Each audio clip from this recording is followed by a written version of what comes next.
I'm lost for words. I don't know what to do. I feel like the world is going to stop spinning. The curse is broken!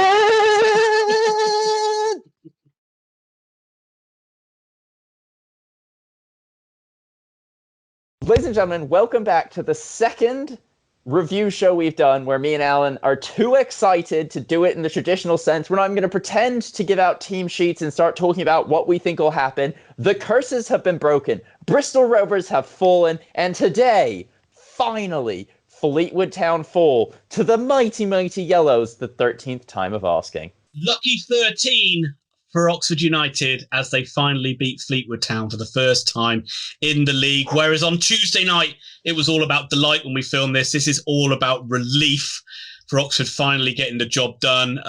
Right, let's just dive straight into the game. And I'll just give the score quickly. Oxford United have won this game. It finished Oxford United 1, Fleetwood Town 0. Ian, I'm going to dance for a little bit, but you tell me what happened in the first half. Sure. Well, obviously the massive moment in this half happened really early. Despite Fleetwood having a relatively decent start in the first 2 or 3 minutes, I'm going to put it in inverted commas, through ball by Sam Long. Taylor was going to get in behind Mulgrew. Mulgrew dragged him down. A red card for Fleetwood after 6 minutes, swung the game in Oxford's favour massively.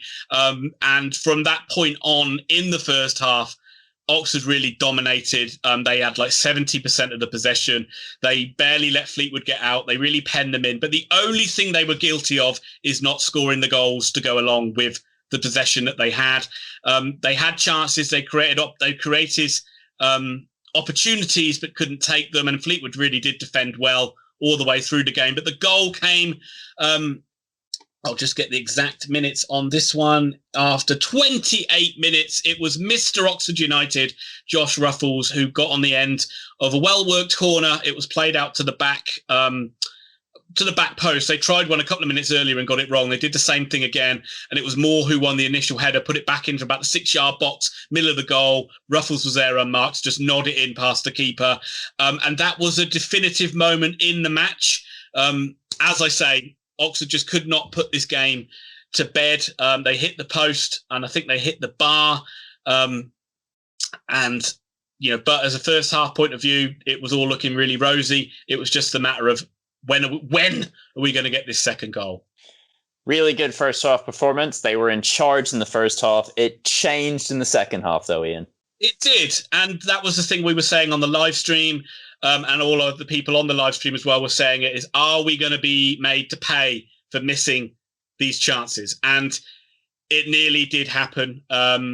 Oxford certainly had chances again in the second half. I remember Brannigan hitting the post. There was a shot by, it was either Winnell or Henry, which hit the post, which came out to Daniel Adjington, the third, who really should have had a tap in, but decided to take a couple of touches, and then Fleetwood got in around behind him as well. There was also a Taylor effort, which got the defender deflected over the bar. But as it was only 1-0, Oxford did get nervy, and you can't deny that. And Fleetwood kept winning set-piece opportunities to load the ball into the box from corners or free kicks. And whilst they didn't, I wouldn't say they created anything clear-cut, there were certainly some half chances and some ball. Oxford had to put some pretty good blocks in there. I don't remember Stevens making too many saves, but there were a couple of times where he didn't look absolutely convincing in goal.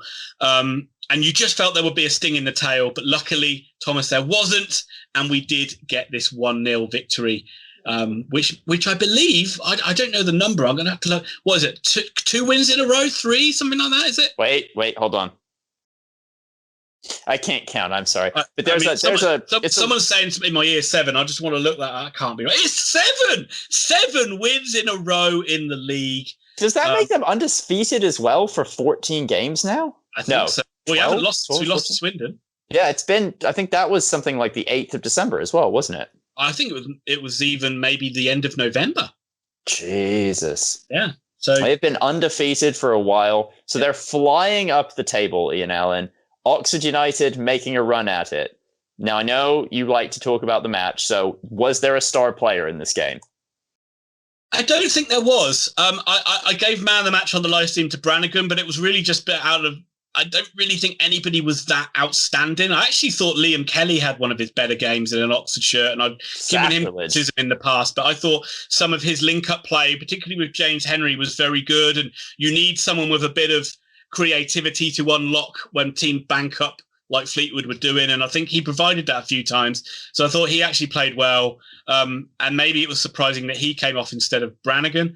But yeah, I mean, obviously, everyone, a good result. I mean, no one was amazing, but everyone obviously did well enough. I would actually say, I thought from a Fleetwood point of view, obviously, red cards ruins their game plan, but I did think the link-up play between Paddy Madden and Callum Camps was really good, and it really felt like that was their main threat, other than from a set piece. I think what I have to say is that Fleetwood have done exactly what we said they would, and another reason why their fans probably aren't afraid of relegation or anything. They are hard to break down. Very resolute team. Yeah. Like you feel like they weren't even really that phased by going down to 10 men. They were just almost like very well drilled to deal with those sort of situations. Yeah. So this puts Oxford up to 8th in the table. They're now 3 points off a promotion place, and they have games in hand over 7th place, 6th place, 4th place, 1st place, and 2nd place. They are very much back into the playoff picture now. They are absolutely flying. Ian, I know that you always want to temper expectations, but beating Fleetwood, beating Bristol Rovers, a barn burner of a match against Rochdale, you gotta be fancying it now. Absolutely, Thomas. Yeah, I mean, when you put a little winning run together of like 2 or 3 games, people get expectation. But when you put 7 wins in a row, that is some incredible form. As I say, looking good at both ends of the pitch as well. Two sides we never normally beat. In terms of Fleetwood, we never have beaten them. To get those monkeys off our back is massive. Next weekend's game away to Doncaster feels huge. Huge in the grand scheme of things. If we can walk away winning that game, then that is a huge feather in the cap to Oxford and lays down a real statement in terms of the promotion aspirations that we have, I would say.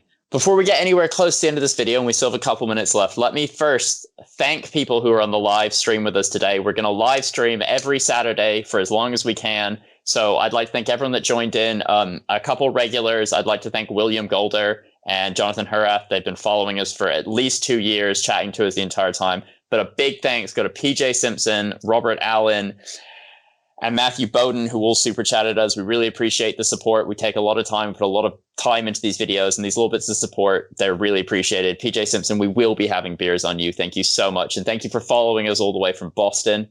Now, I've done all the thanks. I've done all that. Ian, we will be live streaming again for the Doncaster match next Saturday.